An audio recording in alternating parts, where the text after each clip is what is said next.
Welcome back, viewers. This is Literary Goa, the program where we look at books and talk to their authors. And the most fascinating thing is the kind of range of people we meet through their books. Today we have with us Mr. Tino Disa. He always says, "Call me Tino," but I find it tough. The reason for it is that he is the author of the 3 books. No, that's not the reason. The reason is that he was the former chief secretary till very recently of the large Indian state of Madhya Pradesh, which is in central India. Now resettled in Porvorim. We are glad to have you back, Mr. Disa. I've been following your work a little bit through the years, and we are really proud to have you as a Goan working at the top of the civil services bureaucracy in Madhya Pradesh. But today, of course, we are focusing on your books. So tell us about them. Thank you for having me here, Rico. About my books. Actually, I write short stories, and I've always liked to write short stories. I wrote these short stories which are Goa-based short stories, and which are collected as One for Sorrow, Two for Joy. This one, yeah. Yeah, and like 3 themes bind the 8 stories here.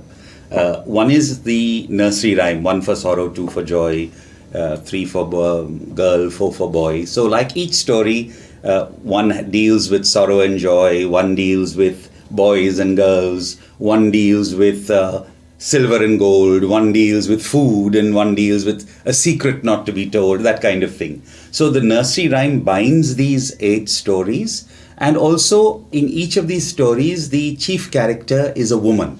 So kind of women bind the 8 stories, and they're all set in Goa. So this is this book that I wrote. Fascinating way of explaining it. I was reading late last night. I was reading one of the stories from here, and I found your narration simply fascinating. That's a story about Auntie Effie's chest. Effie's chest. So you start off keeping us guessing what you're talking about very mischievously, and then the story goes on and it unveils this very typical Goan kind of setting, and the jostling that goes on, and this lady who thrusts herself as a guest on some distant family members. Yeah. And they initially don't want her, and then things suddenly change dramatically. And of course, we won't be plot spoilers to give away the full story. Yeah. But it's told very fascinatingly. I really enjoyed the way it's told. I'm glad you liked it. I'm glad. Well, because what I like to do is always have, as far as possible, it's not always possible, but I love to have a twist in the tale at the end of stories, because I enjoy reading stories like that. So I want to interrupt you at this stage. I mean, we are here to discuss your books, but it would not do justice to Tino Disa, the person, if we don't talk about your career in the IAS. Okay. Last year, almost exactly 1 year back, on 5th of June 2021, you were the inaugural speaker at the Collaborative Learning Cafe, one of our projects. Yes, it was and you spoke. A great privilege to do that. You spoke. You were encouraging youngsters to enter the IAS. Tell us about your career in the IAS. How it started, where it reached. I mean, that's a long time. I mean, but if you want to telescope it and. Well, no, just very briefly, I have always been interested in actually, I love architecture, and if I hadn't gotten to the IAS, I think I would have done architecture. But I'm also very fond of organizing things, doing things, and managing things. I've always loved that. Small little things. How can something be done better? That kind of thing. And so I tried for this exam, and got into the IAS. I studied in a small town called Bhusawal. I went to school in Bhusawal. That's a railway junction which It's a railway junction, in fact. Yeah. In fact, when I was in school, I knew nothing about the IAS, because our only connection with the collector, there was no collector also in Bhusawal, he was in Jalgaon, was if he happened to visit our school, and then we all wore our special uniform. And I used to think in school that the collector's main job was to visit schools. But only later on, of course, one went to college and heard about the civil services. I went to college in Bombay. Xavier's. And then Xavier's. And then I sat for the exam in Bombay, and thanks to God I got in. And I was allotted the Madhya Pradesh cadre. So I've spent all my life in Madhya Pradesh and in Delhi, because we go on deputation to You were Delhi. one of the longest serving chief secretaries there? or- Yes, the only one chief. I served for 3.5 years as chief secretary, and in fact, the only one person has served longer, and coincidentally was also a Goan who served 40 years before I served. RCVP Noronha, RCV, Noronha, Ronnie Noronha. Yeah. So he served in the 1960s as chief secretary. And yeah, I was of course in the 2013. Of course, we will not enter the issue of what it entails and dealing with the political class and managing them. That's a different issue altogether, and we are not political here. But what's your word of advice before we leave this subject? What's your word of advice to young people as far as the IAS goes? See, I think it is a fascinating career, and I would Now worth it. I certainly think. But your motivation, you see, like in any job, I mean, whatever it is, you should have the right motivation to be able to enjoy the job. I mean, if you're simply looking for, position and fame, yes, I mean, all of us look for that in the careers, whether we become doctors or engineers or not. We always want a high position. We want to be known. That is there. But you should also be inclined towards, you have to realize the focus of getting into the civil services, not only the IAS, but any other service, is ultimately the civil service exists for the betterment of society. And if you are interested in that kind of work, I think the IAS offers a fantastic career, a fantastic profession, because you can professionalize the kind of work that you do, and it offers a great deal of variety. So if you are a person like me who likes variety, for example, I always feel that it would be difficult for me to have been only in one kind of job all my life. Right. So the IAS offers you that variety. I mean, one day you are in education, another day you may be in health, or you may be in law and order, or you may be in industry, Quite a challenge. Yeah, so it's challenging, it's interesting. And you learn then that what you are actually doing is basically management and administering, how you apply principles from one department to another. So it's interesting. And I think it offers a great career opportunity, and I would encourage anybody who would like to sit for the civil services to take a try at that. There is some science to answering the exam, the very tough exam. I see there is no real science, but I would only give one small bit of advice. See, it is a competitive exam, so you are basically competing with other people. Right. So it's not a question of passing or failing. Now, and the people you're competing are also very good in their subjects and whatever. Right. So what you should aim at is, apart from knowing your subject well, whatever you're answering, is to write something a little different from the normal. You cannot just reproduce what is in your textbook. And so you have to read widely. You have to have wide discussions with other people, so that your mind thinks in, that kind of lateral thinking. And if you can bring even 10% of that to bear on your answers, that gives you a little edge.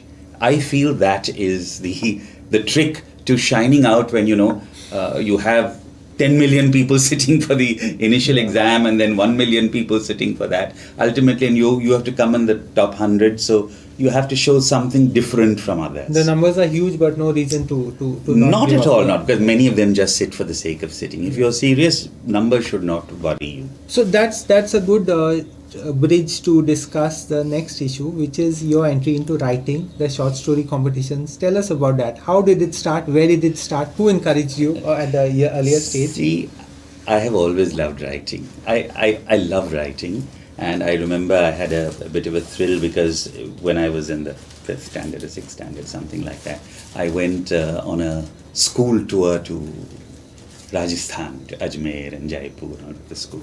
And I came back and I wrote a piece on that, and I sent it to the Indian Express Sunday magazine in those days that used to come out. Sunday Standard? No. Indian Express. But on Sundays they had something called a Sunday magazine that came along with the Indian Express. Right. And it wasn't a children's page or anything like that. It was simply that. and it appeared. So I was quite. I can imagine the high you get when you see it in print the first time. Yeah. I couldn't even believe it, and it appeared, and so that gave me you the push, yeah. the boost. So I continued writing, but all I could write, all I had time for writing were middles. I used to write a lot of middles in the Times of India, and in the days when Times of India used to have middles, and they used to appear. But no real, actually, I didn't get down to writing any fiction. The first set of stories that I wrote were these, One for Sorrow, Two for Joy, were the stories on Goa. Goa-based stories. Before retiring? Before retirement. I wrote it before retirement, but it never got published because I never actually had the time to put together. Rico, publishing is hard work, and then you put it together, and every different publisher wants it in a certain format and wants this, like that, and things like that. Anyway, so I never actually got down to doing that. And then I retired from service, and the very year that I retired, I had a post-retirement assignment as chairman of RERA, but I still had a little more time on my hands, and I saw the Times of India National Short Story Competition, the Right India Season 2, they called it then. So I sent in a short story. And that's an interesting thing because they give you a little prompt by a famous author, a line or, something like that. Some famous authors like Salman Rushdie, Anand Neelkantan, and they get Jeffrey Archer and people like that. And they just give you a line and you have to use that line in a story in whatever way you like, but without changing that line. So I sent in a short story. And it won the first prize. I was thrilled. Anand Neelkantan was the author for that story. And so I continued writing. This is a nationwide competition with so many people taking part. Yes, about 50,000, but all serious writers. Right. And it was a thrill. So then that actually set me off. And I got this collection of mine, The Disrobing of Draupadi and other stories. Yeah. And just to tell you, the disrobing of Draupadi isn't about Draupadi, and she isn't disrobed. But that's the title. That's the title of of one of the stories. Right. So the disrobing of Draupadi, and this got published first, and it was received very well. And then the moment that came out, then my my Goa short stories, within a few months, it was accepted by a publisher, and that came out. So that's how these two sets of shorts, one came out in 2018, one in 2020.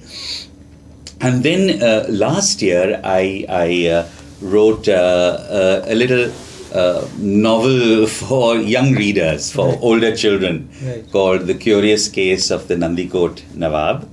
And this came out, and really a challenge to write for children in that sense.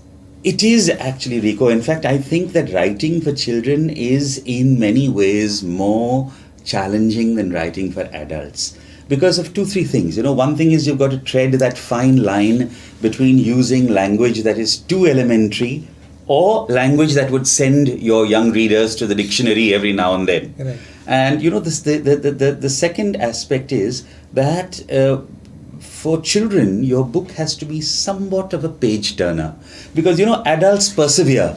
If there are a few pages that are not so interesting, an adult will persevere, but a young reader won't. If your book is not interesting, the young reader will shut it and go off to a video game or to Netflix, or so you're competing with that. And also, children or young people don't have that much experience of the world. They don't have that much information, that much background. So you can't assume many things. You have to give them that background, and yet your book can't sound pedantic, can't sound like a textbook. Then they're not interested. So that is the challenge. I think for a child, you have got to present a kind of world in which a child would like to live in. Then a child finds that, I suppose any reader would find. Crafting a short story is definitely not easy. It calls for a lot of technique, construction. I know people who have gone for writing courses. Did it come intuitively to you because you read a lot? See, yes. I haven't done courses. I love short stories. Whether they are O. Henry or Jeffrey Archer. I mean, Jeffrey Archer writes both in novels and short stories, or even R.K. Narayan. I love reading short stories, so I would, so I like writing them. People say, yes, that crafting a short story is very difficult. Sometimes a novel is easier. I think the other way around. I think that a novel is more difficult than writing a short story, because I like writing short stories. But yes, a short story has to contain within itself enough information and enough satisfaction, not information, satisfaction at the end of it. The reader must feel that, yes, he has got something out of this short story. I like writing stories with a little twist in the tail. Not all my stories have them, but many of them have them, because I like reading stories with a twist in the tail. But I think the most difficult kind of short stories but to write are what are called those slice of life stories, which don't have very strong plots, but it's the absolute beauty of the writing style that takes you through the story. I think those are the most difficult to write. The journey is more meaningful than the arrival in that sense. Yes, and in this, because your writing style has to, because there is no major plot involved. So so that is the challenge. But Mr. Desai, when you write a story, what do you do with it? Because, for instance, a Goa story, it might be difficult for a publisher outside Goa to understand the context. I love what I was reading. But it's so typically Goan that unless you understand the nuances, you're not going to get what Desai is saying. That's the first thing. The second thing, the short stories are subjective, and there's not much space for them in today's press. Earlier, the newspapers or the Illustrated Weekly of India had space for it. Not anymore. I agree with you. In fact, even publishers, I'll take the second part of your question first. Even publishers are not always happy to publish. I don't know why short stories. I would have thought the opposite, because people are very busy. Reading a short story doesn't require so much time. In half an hour you finish a story, and people can read it on a suburban train. Yes. But yet publishers, when I first sent around my short stories, they said, we like the style of your writing, but send us a novel. Short stories don't sell. I don't know why. You're the publisher, you may know. But I mean that is a bit of a challenge. I think it's our biases also, no? I think I'm not a fiction person per se. So, and there are people who have these ideas about what sells, what doesn't sell, and these are often market decisions. I suppose. Of course, poetry is the worst. It's most difficult. Poetry is the worst, no doubt. It's most difficult. But to get back to this, the Goa stories, you see, for one thing is I try and avoid using local words unnecessarily. And I think that is, you see, you use a local word, in this case either a Konkani word or whatever, if there is no common equivalent for it in English, and you want to say something very special. Otherwise, simply to try and give your story a kind of flavor of a place, you keep in every paragraph using a local word, makes no sense. And then have a glossary, I think puts off readers who, as you say, are not familiar with the setting. But now, when after this book was published, I had actually people from Kerala writing to me, people from Bengal writing to me, people from Tamil Nadu writing to me, that the stories spoke to them as though they were, here. Yes, if you could change names, they said just if the name was changed or if the place was changed, it could well have been a story from, because many of them are rural setting in this. Yeah. It could well have been a rural setting in Kerala. It could well have been a rural, village life. And human emotions are the same.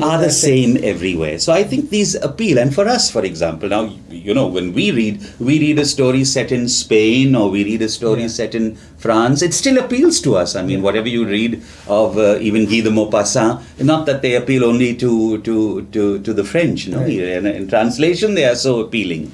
So I think human emotions are the same everywhere, and if you're able to tap into that, a local geography doesn't limit your story. To shift gears a little bit on the highlights of your career, I know you served UNIDO all over the place, and a bit on the highlights of your career. which is not still not over, and you're getting your assignment still. Yeah, right through my the earlier part, I was in various districts even in places that are now in Chhattisgarh. As I was collector, additional collector, that kind of thing. Ones. Tough but fascinating. Beautiful place, lovely people. People who respond, and you do a little for them and they respond with so much love. Of course, districts are large over there. Yeah. I mean, as an SDO, I had an area that was larger than Goa. I see.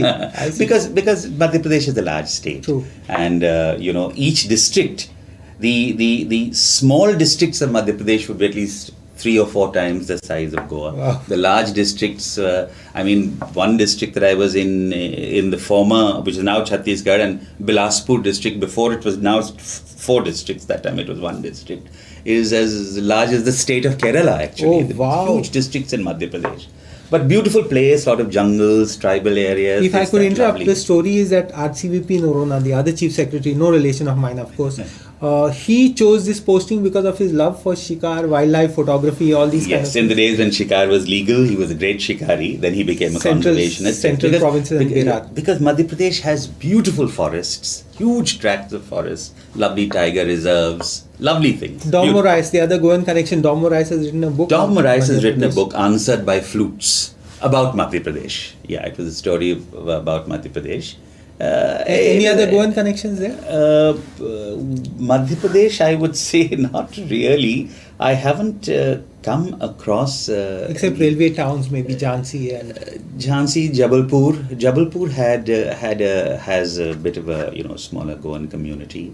And the Goan photographers who seem to be all over the place in Madhya Pradesh, Uttar Pradesh. There are now Goan architects who have done good work in Madhya Pradesh. I mean, Charles Correa has built a large number of buildings in Madhya Pradesh, including the State Assembly, designed by Charles Correa. The Bharat Bhavan is a beautiful cultural center designed by Charles Correa. In fact, his first bit was Kala Niketan, Kala Academy in Goa, but the Bharat Bhavan was, but Charles Correa calls it a non-building, because if you try to look at it, you can hardly see the building. And actually only when you go in, you see the huge spaces, and the background to it is the lake in Bhopal, beautiful building.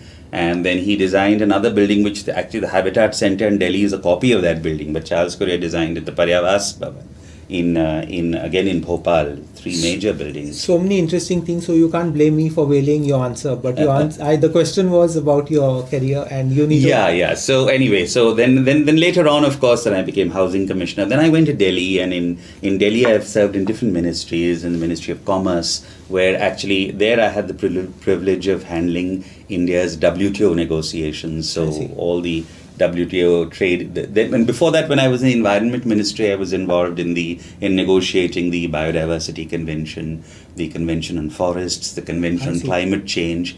That was my area that I dealt with, international cooperation. And in the Ministry of Commerce, I handled the WTO. And in Madhya Pradesh, I handled food, where we were the first, a long time ago now, that was about 12 years ago, but we were the first state to completely digitalize our procurement. Then it became the standard for the rest of the country. And finally, I was chief secretary there in Madhya Pradesh. And stressful job? Stressful? Like in any other job.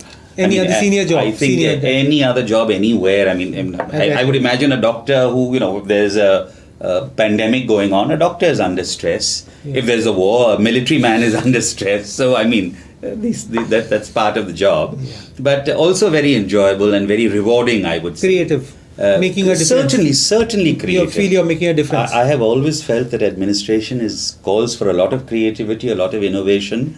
And people who think, bureaucrat has got such a bad connotation, but I don't think. Therefore, I always say I'm an administrator, I'm not a bureaucrat. But anyway, after I finished being chief secretary, then I was appointed the chairman of the Real Estate Regulatory Authority of Madhya Pradesh, Retd. And I was there for 4 years when I finished with that. And now I am in retirement in Goa, but liquidator of the cooperative bank that has gone under the license of which the Reserve Bank cancelled. And it is technically a multi-state bank because it used to have branches, I think, in Daman and Diu and all that. So it comes under the Central Government Act. So they asked me to be liquidator, and I thought it was interesting. It takes some of my time. But this is a fascinating time because you've just come back, and I hope the people of Goa realize the skills that Goans have all over the place and all over the world. And they also make the most of your many skills and your helpful nature to take things forward. No. It's a real pleasure, Tino, to have you here today, and grateful that you made the time for us. I really enjoyed encountering your books. They are part of my collection already, and I'm grateful for that. Thank you so much. Thank you so much, Rico. It was my pleasure being here. Thank you.